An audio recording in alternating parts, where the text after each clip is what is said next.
Les concerts en 2030 seront à la fois assez semblables à ce qu'on a aujourd'hui, mais ils seront augmentés, comme la réalité augmentée.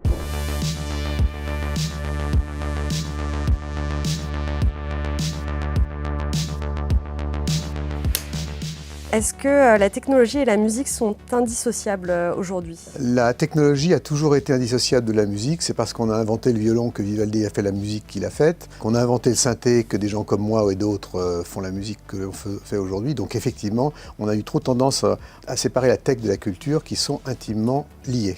La technologie est-elle le futur de la musique? La technologie n'est pas nécessairement le futur de la musique, mais le futur de la musique passera obligatoirement par les nouveaux outils technologiques qui sont à notre portée. Et notamment tout ce qui va être le développement du Web 3.0, le développement de l'intelligence artificielle, et puis évidemment le métavers et tout ce qui touche à la réalité virtuelle et qui va donner forcément naissance, comme tous les grands bouleversements technologiques dans l'histoire, à une nouvelle manière de créer, de composer, d'écrire la musique, de produire, de distribuer.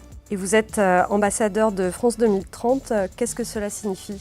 La beauté de France 2030, c'est de couvrir tous les domaines qui sont liés à l'innovation, la santé, l'éducation, la formation, l'industrie et la culture. Le fait d'être ambassadeur dans le domaine de la culture, c'est de militer activement pour faire passer le message qu'il est urgent d'investir et de s'investir pour atteindre et pour participer à la souveraineté numérique dans le domaine du métaverse, dans le domaine d'un cloud indépendant franco-européen, dans lesquels on va pouvoir, nous, créateurs, s'exprimer, créer des musées virtuels, créer des opéras, des pièces de théâtre. Vous avez été pionnier dans la scénographie de concerts. Selon vous, à quoi ressembleront les concerts en 2030?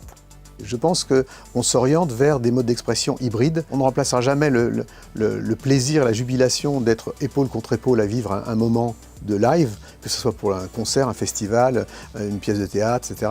Mais en même temps, on pourra aussi avoir une expérience augmentée en allant dans des mondes virtuels pour partager aussi des moments d'émotion au milieu d'autres avatars qui seront les représentants d'un public bien réel, celui-là.